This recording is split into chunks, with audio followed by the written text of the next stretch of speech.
আমি কিছু দেখছি না, আপনাকে যা মন চায় তা করেন।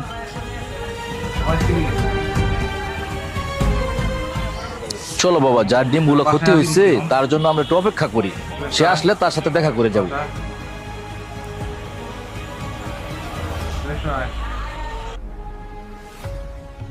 আমার এতগুলা ডিম ভাঙলো কেটা? ভাই, এখানে যাওয়ার পথে বাচ্চার বলটা লাগিয়া আপনার ডিম ভরে গেছে।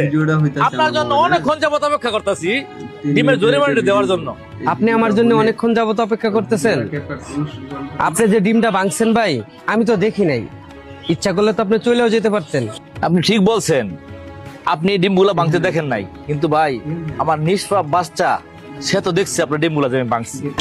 চাইলেই আমি চলে যেতে পারতাম, কিন্তু বাচ্চারা আমরা যা বলি তা শিখে না, তাদের সামনে আমরা যা করি তা দেখে তারা ওইসবই শিখে।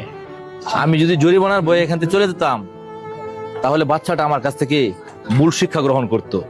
সে ভাবতো কোনো অপরাধ করলে কেউ না দেখলে সেখান থেকে চলে যাওয়া জায়েজ।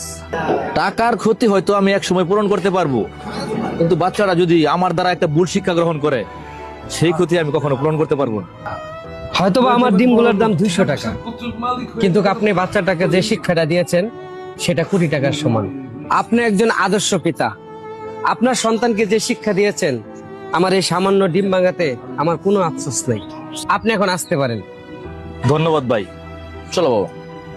বাবা, তুমি পৃথিবীর শ্রেষ্ঠ বাবা। ছোটবেলা থেকেই প্রতিটি সন্তান তার অভিভাবকের কাছ থেকেই জীবন শেখে।